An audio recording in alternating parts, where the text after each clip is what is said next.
बोलत होते त्या सर्व बांधवाला माझी विनंती आहे, त्याच ठिकाणी या ठिकाणी काही बौद्ध बांधव अशा वक्तव्य करणाऱ्या नालायक लोकांना अडवण्याचा सुद्धा प्रयत्न करत होते त्या मोर्चामध्ये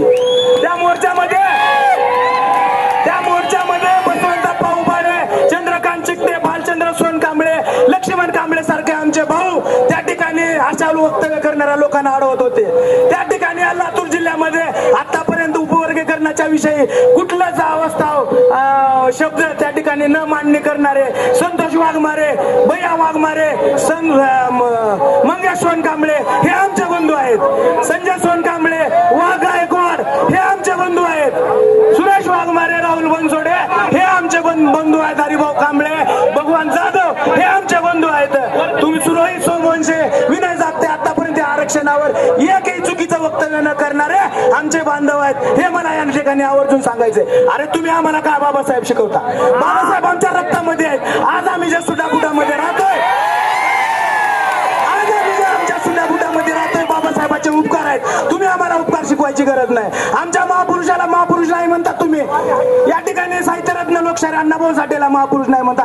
अरे या देशाचा राजा छत्रपती शिवाजी महाराजांना 7 समुद्र पार जाऊन त्या ठिकाणी मानाचा मुजरा करणारा लोकशाहीर अण्णाभाऊ साठे आमचा महापुरुष आहे। या देशामध्ये शिक्षणाची क्रांती घडवणारे सावित्रीबाई फुले, महात्मा फुले यांना संरक्षण देणारा लवजी वस्ताद साळवे आमचा महापुरुष करणारा त्या ठिकाणी बळवंत फडके सारखे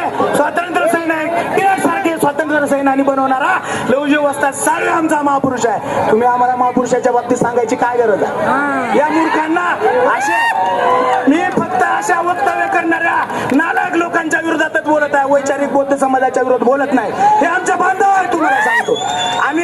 आणि एका परिवारामध्ये जाता जाता एकच सांगतो एका परिवारामध्ये वादविवाद होत राहतात। भाऊ बाजूला जाऊन राहतो, परंतु भाऊ आपला तुटत नाही। हे लक्षात घेऊनच भविष्यामध्ये वक्तव्य करा। आपण सगळे भाऊ बंधू एक परिवार आहोत। एका परिवारामध्ये वादविवाद होतो, भाऊ जाऊन बाजूला राहतो, म्हणजे तो भाऊ तुटत नसतो, तो भाऊच असतो। याची जाण ठेवून भविष्यामध्ये आपण वक्तव्य करावं एवढीच एक विनंती करतो। माझ्या कुठल्या वक्तव्यानं कुण्या समाज बांधवाचे मन दुखवले असतील त्या सर्वांचे मी या ठिकाणी माफी मागतो आणि माझे 2 शब्द या ठिकाणी संपवतो। जय लवजी, जय भीम। लातूरचा आवाज येतोय का?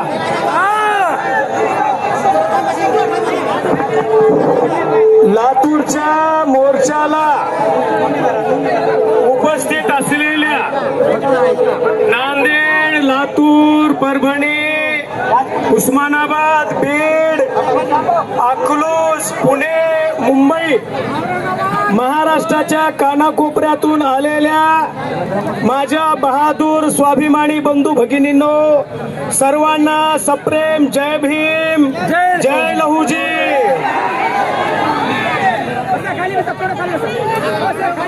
तुम्ही मला फक्त थोडा वेळ आहे,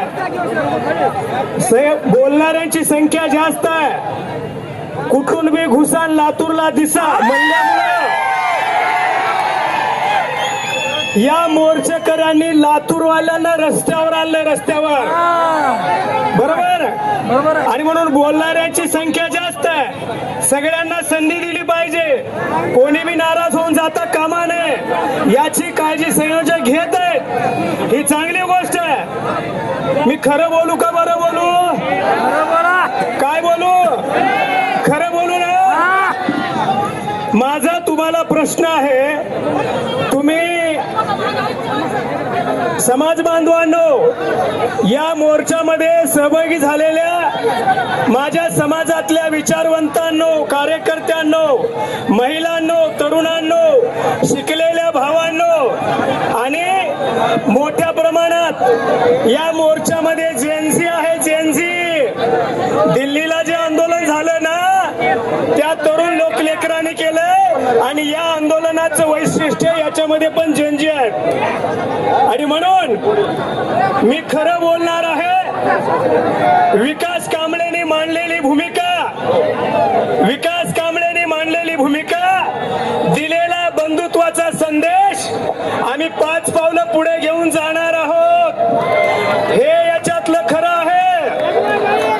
तुम्ही आरक्षणाच्या वर्गीकरणासाठी लढायला आलात भावांनो, तुम्ही आरक्षणाच्या वर्गीकरणासाठी लढायला आलात किंवा कोणाला भांडायला आलात?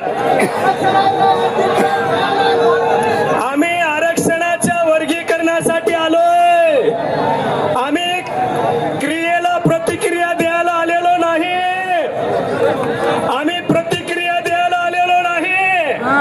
वर्गीकरणाचा चेंडू सरकारच्या कोर्टात आहे आणि या कोर्टाचा मालक महाराष्ट्राचा मुख्यमंत्री देवेंद्र फडणवीस आहे.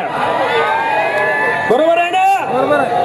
या कोर्टाची जबाबदारी, या निर्णयाची जबाबदारी महाराष्ट्राचे मुख्यमंत्री देवेंद्र फडणवीस यांच्यावर आहे.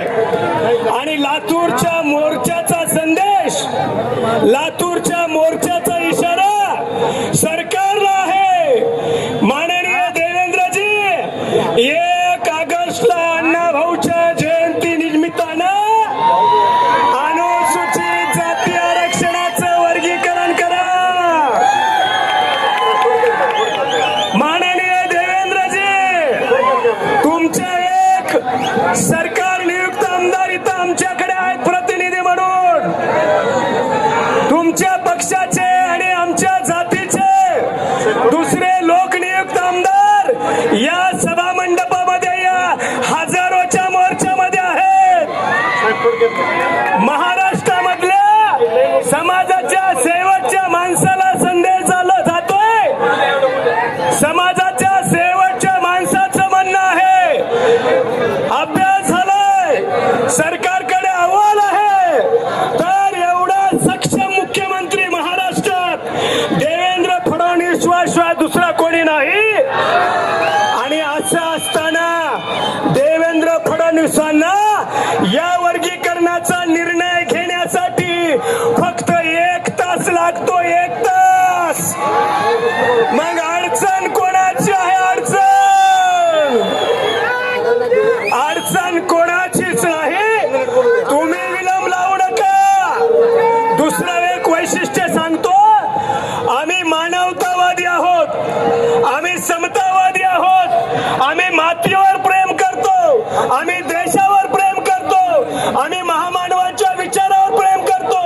मी 11 जून पासून पदयात्रा घेऊन जेव्हा लातूरला आलो मुंबईला 6 जुलैला जाण्यासाठी, तेव्हा सुनील सौदागरनी कार्यालयामध्ये बोलून माझा सत्कार केला आणि म्हणाला, मी पदयात्रा घेऊन चाललोय, तुम्ही कसे काय शांत आहात? ऐकण्यासारखी गोष्ट आहे. सुनील सौदागरचं वाक्य आहे, साहेब, आमचं आणि इथल्या बांधवांचं बंधुत्वाचं नातं आहे. महार बांधव शांत आहेत म्हणून आम्ही पण शांत आहोत. बघा काय भूमिका आहे या माणसाची. अर्थात या समाजाची भूमिका आहे. आम्हाला वाद नको आहे, आम्हाला संवाद हवा आहे. आरक्षण वर्गीकरणावर मी काम करतो. रक्त सांडलंय, अंगावर गुन्हे आहेत, टाइमपास करायसाठी आलो नाही इथं.